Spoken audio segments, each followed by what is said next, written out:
ang lalim ng correction, binastos lahat ng yellow line sa lower time frame, 30, sa 15, sa 10, ang lalim ng correction after a good run, di ba, na mahinga din si gold. But today, what we are seeing, for me, possible recovery ng gold. Okay, so watch out dito sa area na to. Una, on the upside, watch itong pivot line natin, orange line, Ketipay. This will be your resistance, and the blue line, right? This will be your resistance, Ketipay. Tignan nyo po yung price action pag tumatama dyan. Kung may massive rejection yan, the price will be pushed towards this low or towards this yellow. Maglo-lower low na naman yan. Okay, look at this. To lower low, lower low. Huli, pagka na-reject yan. But once the price trades above the blue, probably we're going to revisit the ATH again. So ngayon, nandun lang siya sa area niya na nag-iisip pa, babasagin ba niya yan or hindi. Let's take some clue from the lower time frame. Teka muna, H4 silipin ko lang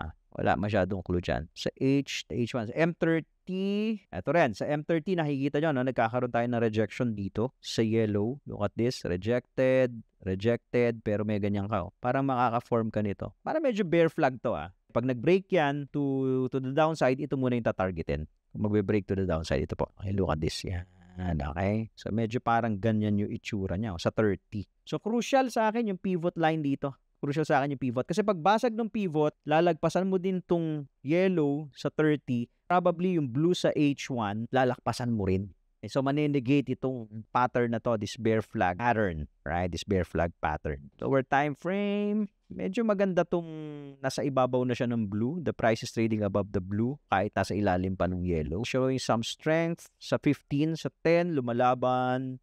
Ano ba to Ito po, bantayan nyo to. Ito na yung immediate nito. Sa immediate po ni Goldify, kung kaya, okay, dito mo na makikita to, mabilis lang to. Kapag ka po, nabasag natin to, tumawid tayo, G na yan. Malaki na yung chance niyan na bumasag sa taas. Okay, kasi magko-cross na po yung blue over yellow. Pero pag hindi, ito again, yung favorite ni Tito G, di ba? Yung pinipigilan mo yung blue, na mag-cross, yung pipinahan, ito yung blue, ito yung yellow, tapos magkikiss goodbye, boom, tulo ito. So at any point, may opportunity ka rito. So either you short it, once na hindi mag-materialize na mag-cross yan, dahil medyo malalim-lalim yung pupuntahan. Biro mo, kahit i-short mo yan dito, may lalabas yan na signal. Let's say sa 2,720. $2 lang, pwede ka mag-TP Dito lang, makaka-TP ka na. Ang lalim pa nito, hanggang 11 pa to. So that's how you manage your trade. Pinaghahandaan mo. So sa long, for me, wala ka pang entry dito sa long. So if you want to short gold sa XNES, okay, aabangan mo to na hindi mag-cross sa 5-minute time frame. Follow for more Tito Moves.